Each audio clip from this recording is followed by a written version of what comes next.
మిథున రాశి వారికి జూన్ మాసంలో గోచార ఫలితాలు ఎలా ఉన్నాయో తెలుసుకుందాం. ముందుగా ఈ జూన్ మాసంలో గ్రహస్థితి ఎలా ఉంది? చంద్రుడిని మినహాయించి 8 గ్రహాలు ఏ రాశుల్లో సంచరిస్తున్నాయి అనే విషయాన్ని మనము చూసినట్టయితే, సూర్యుడు 15వ తారీఖు వరకు వృషభ రాశిలో సంచరిస్తున్నాడు. 16 నుండి మాసాంతం మిథున రాశిలో సంచరిస్తున్నాడు. కుజుడు 6వ తారీఖు వరకు కర్కాటకంలో, 7వ తారీఖు నుండి మాసాంతం వరకు సింహంలో సంచరిస్తున్నాడు. బుధుడు 6వ తారీఖు వరకు వృషభము, 22వ తారీఖు వరకు మిథున రాశిలో సంచరిస్తున్నాడు. 23 నుండి మాసాంతం కర్కాటక రాశిలో సంచరిస్తున్నాడు. గురువు మిథున రాశిలో సంచరిస్తున్నాడు. శుక్రుడు 1వ తారీఖు నుండి మాసాంతం కూడాను మేషరాశిలో సంచరిస్తున్నాడు. శనైశ్వరుడు మీనరాశిలో సంచరిస్తున్నాడు. రాహువు కుంభరాశిలో సంచరిస్తున్నాడు. కేతువు సింహరాశిలో సంచరిస్తున్నాడు. ఈ విధంగా సంచారము ఉంది. అయితే ఈ సంచారము మిథున రాశి వారికి ఏ ఏ స్థానాలలో ఉన్నారు గ్రహాలు, తద్వారా గోచార ఫలితాలు ఎలా ఉన్నాయి అనేటువంటి విషయాన్ని మనం చూసినట్టయితే, సూర్యుడు 12 జన్మస్థానాలలో సంచరిస్తున్నాడు. ఇది ప్రతికూలంగా ఉంటుంది. కుజుడు 2, 3వ స్థానాల్లో సంచరిస్తున్నాడు. ద్వితీయ స్థానంలో మొదటి వారం ద్వితీయంలో ఉన్నాడు. తదనంతరం తృతీయ స్థానంలో సంచరిస్తున్నాడు. ఇది అనుకూలంగా ఉంటుంది. ఇక బుధుడు 12 జన్మ ద్వితీయ స్థానంలో సంచరిస్తున్నాడు. కొంత మధ్యస్థంగా ఉంది. గురు భగవానుడు జన్మస్థానంలో ప్రతికూలంగా ఉన్నాడు. శుక్రుడు ఏకాదశ స్థానంలో అనుకూలంగా ఉన్నాడు. శనైశ్వరుడు దశమ స్థానంలో ప్రతికూలంగా ఉన్నాడు. రాహువు భాగ్యస్థానంలో ప్రతికూలంగా ఉన్నాడు. కేతువు తృతీయ స్థానంలో అనుకూలంగా ఉన్నాడు. ఈ విధంగా 8 గ్రహాలు ఈ స్థానాలలో సంచరిస్తున్నాయి. అయితే వీటి యొక్క ఫలితం ఎలా ఉంటుంది అనే విషయాన్ని మనం చూసినట్టయితే, ఓవరాల్గా అన్ని గ్రహాలను, వాటి యొక్క సంచారము, స్థానాలను దృష్టిలో పెట్టుకున్నట్టయితే గ్రహస్థితి కొంత సామాన్యంగానే గోచరిస్తుంది ఈ జూన్ మాసంలో మిథున రాశి వారికి. కాబట్టి పనులు చేసేటప్పుడు కొంత జాగ్రత్తగా చేయడం చాలా అవసరము. నిర్ణయాలు ఆలోచించి తీసుకోవాలి. బ్లైండ్గా మీరు నిర్ణయాలు తీసుకున్నట్టయితే నష్టపోతారు. ఇక వృత్తిపరమైనటువంటి సమస్యలు కొన్ని తలెత్తేటువంటి అవకాశం గోచరిస్తుంది. కనుక మీరు చాకచక్యంతో పరిష్కరించుకోవాలి సమస్యలను. తొందరపడకుండా కొంత ముందు వెనక ఆలోచించి మీరు పరిష్కరించుకున్నట్టయితే కొంతవరకు నష్టాలను అవాయిడ్ చేయగలుగుతారు. ఇక ఇచ్చిన అప్పులను వసూలు చేసుకోవడంలో చాలా కష్టపడవలసి వస్తుంది. అయినప్పటికీ కొంతవరకు మీకు డబ్బు చేతికి అందే అవకాశాలు గోచరిస్తున్నాయి. రావాల్సినటువంటి డబ్బు మీకు అందుతుంది. కానీ అతి కష్టం మీద అందేటువంటి అవకాశాలు ఉన్నాయి. దీన్ని దృష్టిలో పెట్టుకోవాలి. కొత్త పనులు ప్రారంభించడం అనేటువంటిది వాయిదా పడుతుంది. అన్ని రకాలుగా మీరు రెడీ అవుతారు ప్రారంభించడానికి, కానీ ఏదో కారణం మూలకంగా వాయిదా పడేటువంటి అవకాశాలు బాగా కనబడుతున్నాయి. ఇక వ్యాపారము లాభదాయకంగానే కొనసాగుతుంది. కొంత ఖర్చులు వ్యాపారం మూలకంగా కొంత ఖర్చులు గోచరిస్తున్నాయి. బ్లైండ్గా ఇన్వెస్ట్మెంట్ చేయడం మూలకంగా, లేదా వ్యాపారస్తులు మార్కెట్లో విలువ ఉన్నటువంటి వస్తువులపై పెట్టుబడి పెట్టడము, అనుకోకుండా వాటికి గిరాయికి తగ్గడము, ఇలాంటి వాటి మూలకంగా కొంత ఇబ్బంది పడేటువంటి అవకాశాలు కనబడుతున్నాయి. అయితే రాజకీయ పనులలో కొంత ఆటంకాలు ఉన్నాయి. కోర్టు కేసులు మట్టుకు అనుకూలిస్తాయి. అధికారులతో సత్సంబంధాలు ఉంటాయి. ఉద్యోగస్తులకు పిల్లల చదువు విషయమై చేసేటువంటి ప్రయత్నాలు అన్నీ కూడాను ఫలిస్తాయి. ఇది చాలా సంతృప్తికరమైనటువంటి విషయం. ఇక విదేశీ ప్రయాణాలు, ఉన్నత విద్యకై విదేశీ ప్రయాణాల నిమిత్తమై చేసేటువంటి ప్రయత్నాలు కొంత ఆటంకాలు, ఆర్థికపరమైనటువంటి ఇబ్బందుల మూలకంగా కొన్ని రోజుల కొరకు వాయిదా పడేటువంటి అవకాశాలు ఉన్నాయి. ఇక వివాహాది శుభకార్య ప్రయత్నాలు అనుకూలిస్తాయి. వాటికి అందరి సహాయ సహకారాలు కూడాను అందుతాయి. ఇక విందులు, వినోదాలు, సాంస్కృతిక కార్యక్రమాలు, ఆధ్యాత్మికపరమైనటువంటి కార్యక్రమాలకు హాజరవుతారు. ఉద్యోగస్తులకు ఆఫీసులో మట్టుకు పని భారం బాగా పెరుగుతుంది. శారీరక మానసిక శ్రమకు మీరు గురి అవుతారు. అన్నదమ్ములు, బంధువులతో మాసాంతంలో మట్టుకు పనులు నెరవేరుతాయి. ప్రారంభంలో వారితో వైరుధ్యాలు, వైషమ్యాలు ఉండేటువంటి అవకాశాలు ఉన్నాయి. కనుక స్నేహితులు, బంధువులు, ఆత్మీయులతో ప్రారంభంలో కొంత జాగ్రత్తగా ఉండండి. ఈ మాసంలో చివరిలో మట్టుకు వారి మూలకంగా మీకు బాగా కలిసి వచ్చేటువంటి అవకాశాలు ఉన్నాయి. వాహనం కొనుగోలు చేస్తారు. ఇంటి వాతావరణము సంతృప్తికరంగానే ఉంటుంది.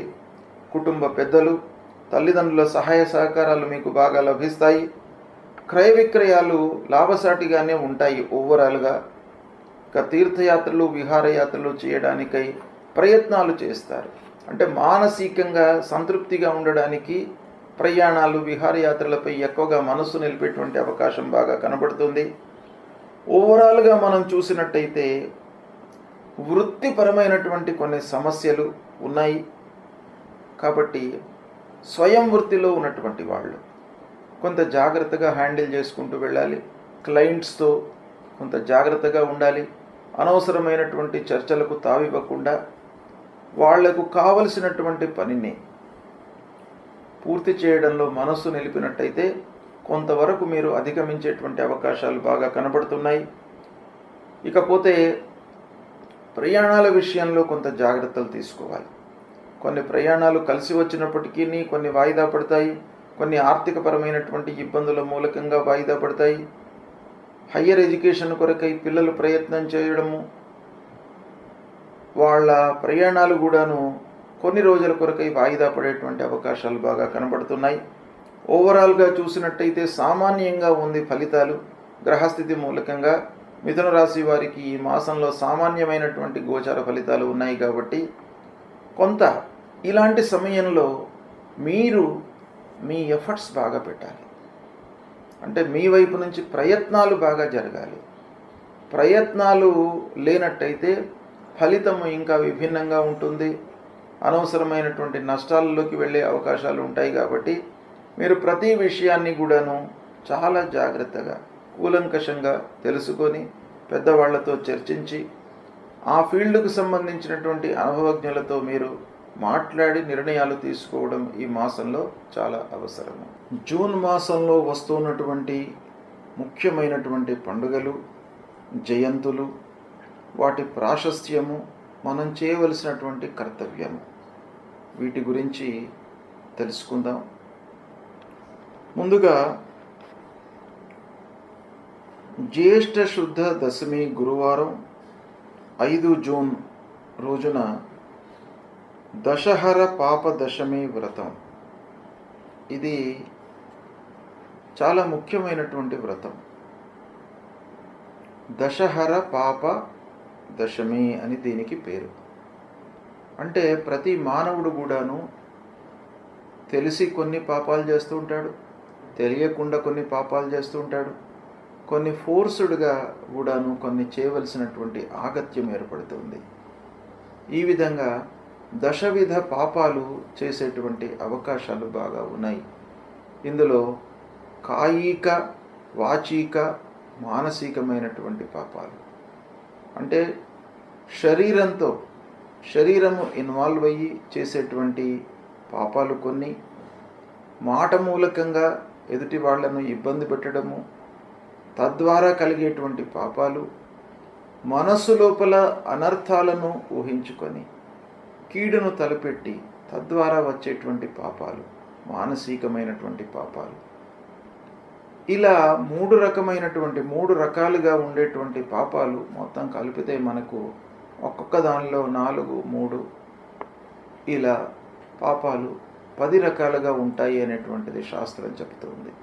అయితే ఈ పాపాలు తొలగిపోవడానికి ఈ దశమి రోజున గంగా స్నానం చేసినట్టయితే, అంటే గంగా భగవతి పూజ, మనకు దగ్గరగా ఉన్నటువంటి గోదావరి నది కానివ్వండి, గంగా నదికి కానీ వెళ్ళి స్నానం ఆచరించినట్టయితే ఈ దశవిధ పాపాలు దూరమైపోతాయి అనేటువంటిది శాస్త్రం చెప్తుంది. కాబట్టి మనము సంతృప్తిగా జీవనం కొనసాగించడానికి, చేసినటువంటి అకృత్యాలను దూరం చేసుకోవడానికి గంగా స్నానం అనేటువంటిది చాలా ముఖ్యమైనటువంటిది. గంగా అంటే గంగా నది కాకుండా దగ్గరగా ఉన్నటువంటి జీవనదుల లోపల ఎక్కడైనా కూడాను మీరు స్నానం ఆచరించవచ్చును. అలాంటిది చేయడం మూలకంగా మనకు ఈ పాపాలన్నీ కూడాను దూరం అవుతాయి. ఇక 6వ తారీఖున నిర్జల ఏకాదశి, గణపతి సచ్చిదానంద స్వామి వారి యొక్క జయంతి.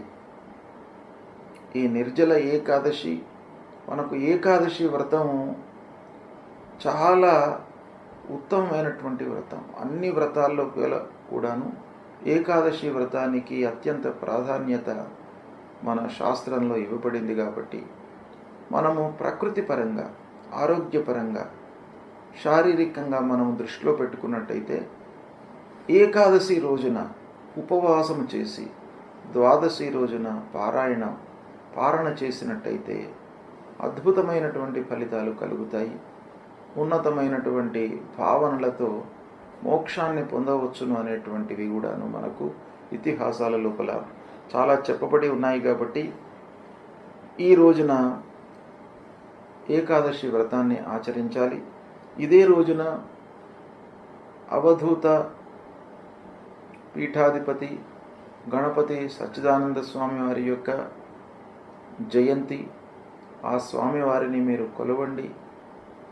త్రిమూర్తి స్వరూపమైనటువంటి ఆ గురు భగవానుడు, గురుదేవుడి యొక్క అనుగ్రహాన్ని పొందడానికై స్వామివారిని మీరు పూజించండి.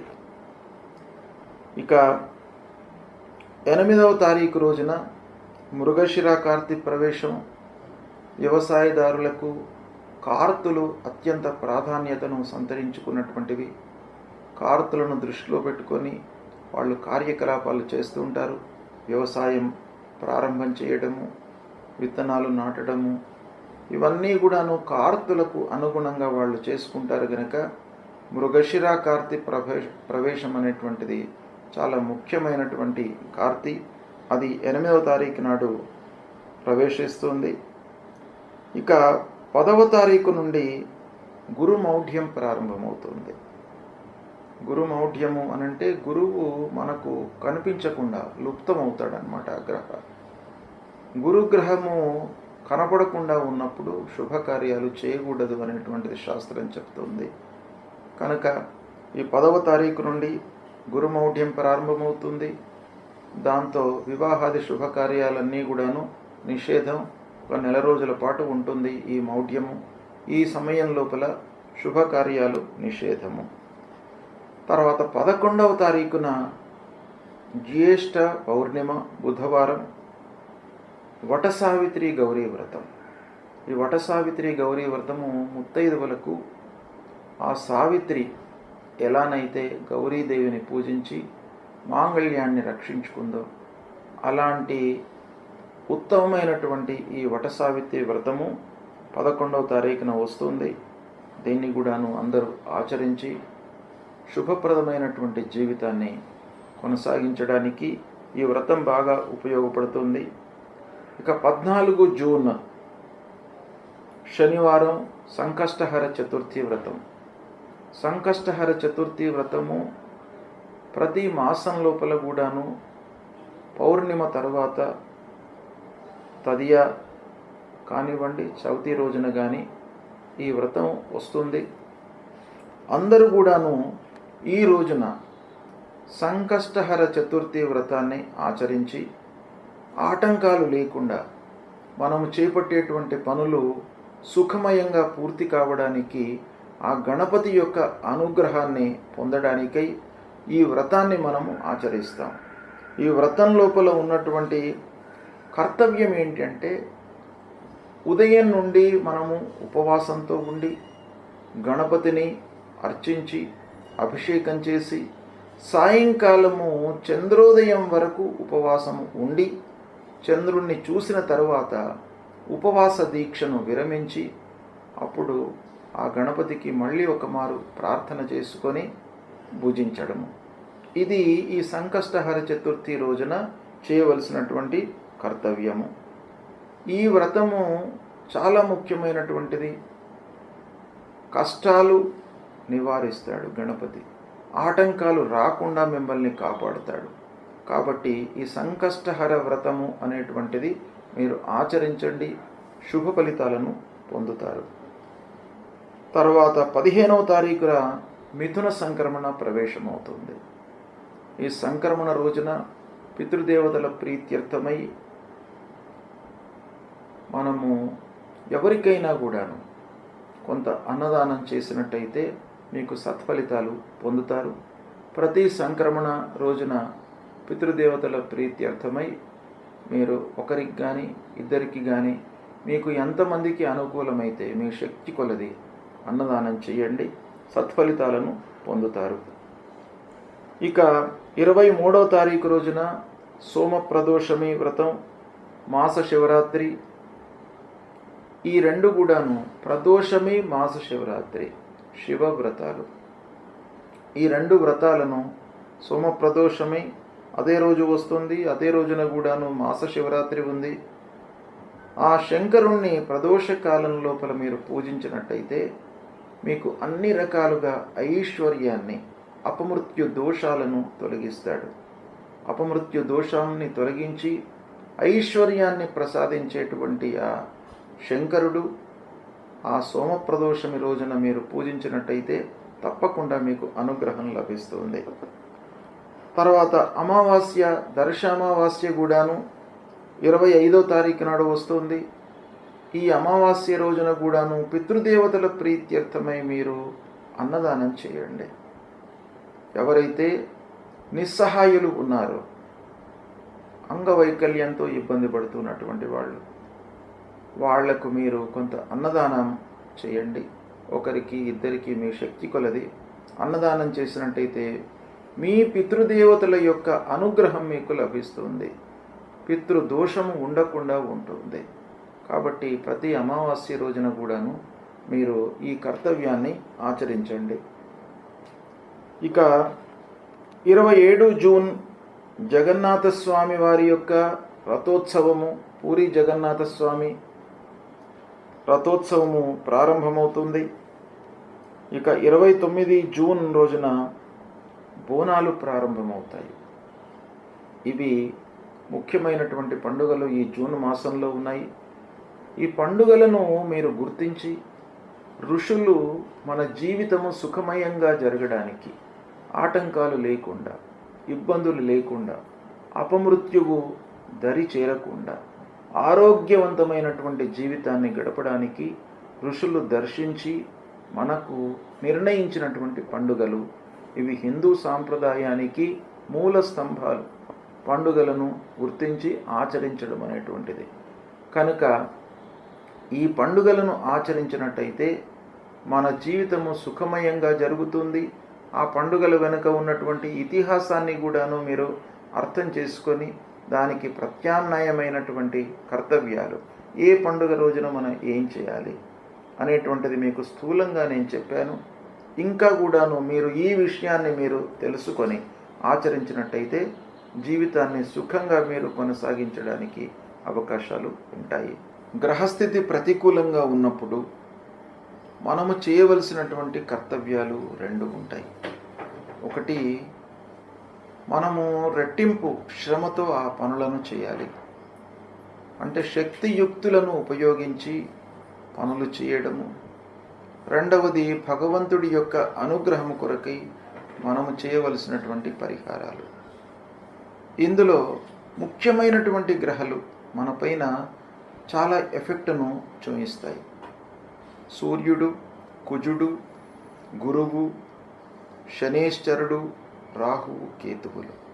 ఈ గ్రహాలు ప్రతికూలంగా ఉన్నప్పుడు మనం చేయవలసినటువంటి విధి విధానాలు, పరిహారం ఏంటి అనేటువంటి విషయాన్ని చెప్తాను. సూర్యుడు ముఖ్యంగా మనకు ఆరోగ్యాన్ని ఇచ్చేటువంటి గ్రహము. ఆరోగ్య ప్రదాత అయినటువంటి సూర్యుడి యొక్క అనుకూలత బాగా ఉండాలి. అంటే దుస్థానాలలో సంచరిస్తున్నప్పుడు సూర్యుడు మనం చేసేటువంటి పనుల లోపల ఆటంకాలు, శ్రమ, శారీరక ఇబ్బందులు కలిగించేటువంటి అవకాశాలు ఉంటాయి. కాబట్టి సూర్యుణ్ణి మనం ప్రసన్నం చేసుకోవడానికై ప్రతినిత్యం కూడాను ఉదయము స్నానం చేసిన తర్వాత సూర్య నమస్కారాలు చేయడము చాలా ముఖ్యమైనటువంటిది. మీరు 12 సార్లు సూర్యుడికి నమస్కారం చేసుకోండి, భూమికి కూడాను 12 సార్లు నమస్కారం చేయండి. నమస్కార ప్రియో భానుహు అని మీరు కేవలం నమస్కారం చేయడం మూలకంగానే మీకు ఆ సూర్య భగవానుడు మిమ్మల్ని అనుగ్రహిస్తాడు. మీరు చేసేటువంటిది చాలా కించిత్తు, కేవలం నమస్కారం. కానీ భగవంతుడు మీకు అనుగ్రహించేది మీకు ఆరోగ్యం. ఆరోగ్యమే మహాభాగ్యం. అలాంటిది మీకు కేవలం నమస్కారం మూలకంగానే వస్తుంది. కాబట్టి ప్రతినిత్యం కూడాను సూర్యుడికి నమస్కారం చేసుకోండి, భూమికి నమస్కారం చేయండి, మూలమంత్రాన్ని పఠించండి. సూర్యుడికి సంబంధించినటువంటి మూలమంత్రం జపా కుసుమ సంకాశం కాశ్యపేయం మహద్యుతిం తమోరిం సర్వపాపఘ్నం ప్రణతోస్మి దివాకరం అనేటువంటి ఈ మూలమంత్రాన్ని ప్రతినిత్యం కూడాను జపించండి. సూర్యుడికి అనుకూలమైనటువంటి జాతిరత్నం మాణిక్యం అంటే కెంపు. ఈ కెంపును ధరించండి. శివాభిషేకం కూడాను చేయండి. శివుడు కూడాను మీకు ఆరోగ్యాన్ని, ఐశ్వర్యాన్ని ఇచ్చేటువంటి భగవంతుడు. కాబట్టి ఈ సూర్యుడు ప్రతికూలంగా ఉన్నప్పుడు సూర్యభగవానుడితో పాటు శంకరుడికి కూడాను మీరు పూజించండి. తర్వాత మన ఫలితాలపై అంగారకుడు అంటే కుజగ్రహం కూడాను బాగా ప్రభావాన్ని చూపిస్తాడు. కుజుడు ప్రతికూలంగా సంచరిస్తున్నప్పుడు మీరు సుబ్రహ్మణ్య స్వామిని పూజించండి, కాళీమాతను పూజించండి. ఎర్రటి పూలతో మీరు పూజించినట్టయితే ఆ అంగారకుడు మిమ్మల్ని అనుగ్రహిస్తాడు. ఈ అంగారకుడు అంటే కుజుడి యొక్క ప్రభావము నిర్వీర్యం కావడానికి, తగ్గడానికి, ప్రతికూల ఫలితాలు ఉండకుండా ఉండడానికి మీరు ప్రతినిత్యం కూడాను ధరణీ గర్భసంభూతం విద్యుత్ కాంచన సన్నిభం కుమారం శక్తిహస్తంచ మంగళం ప్రణమామ్యహం అనేటువంటి ఈ మూలమంత్రాన్ని ప్రతినిత్యం కూడాను జపించండి. సుబ్రహ్మణ్య స్వామి దేవాలయానికి వెళ్ళండి. ఈ అంగారకుడికి ప్రీతికరమైనటువంటి జాతిరత్నము పగడం. పగడాన్ని ధరించండి. పగడాన్ని ధరించినట్టయితే కూడాను అంగారకుడు ప్రీతి చెంది మీకు అనవసరమైనటువంటి ఇబ్బందులు లేకుండా మిమ్మల్ని కాపాడుతాడు. ఇక గురు భగవానుడు అత్యంత ప్రధానమైనటువంటి గ్రహ కనుక గురువు ప్రతికూలంగా ఉన్నప్పుడు మీరు దక్షిణామూర్తి దేవాలయానికి వెళ్ళడము, దత్తాత్రేయ స్వామి దేవాలయానికి వెళ్ళడము, దత్తాత్రేయ స్వామిని కొలవడము, ఇవి చేసినట్టయితే మీకు ఆ గురు భగవానుడి యొక్క అనుకూలత లభిస్తుంది. సద్గురువులను సందర్శించుకోండి, మాతాపితృవులను సేవించండి. ఆ గురు భగవానుడి యొక్క అనుకూలత లభిస్తుంది. ఇక ఈ గురు ప్రీత్యర్థమై మూలమంత్రాన్ని కూడాను ప్రతినిత్యం జపించుకోండి. దేవానాంచ ఋషీణాంచ గురుం కాంచన సన్నిభం వందనీయం త్రిలోకానాం తం నమామి బృహస్పతి అనేటువంటి ఈ మూలమంత్రాన్ని ప్రతినిత్యం కూడాను చదువుకోండి. పసుపు వస్త్రము, శనిగలను దానంగా ఇవ్వండి. పుష్యరాగాన్ని ధరించండి. గురువుకు ఇవి చాలా ప్రీతికరమైనటువంటిది కాబట్టి వస్త్రము, ధాన్యము దానంగా ఇవ్వండి. ఈ కనక పుష్యరాగాన్ని ధరించండి.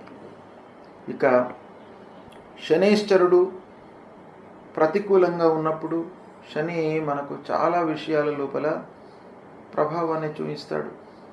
ముఖ్యంగా ఆర్థికపరమైనటువంటి సమస్యలను క్రియేట్ చేస్తాడు.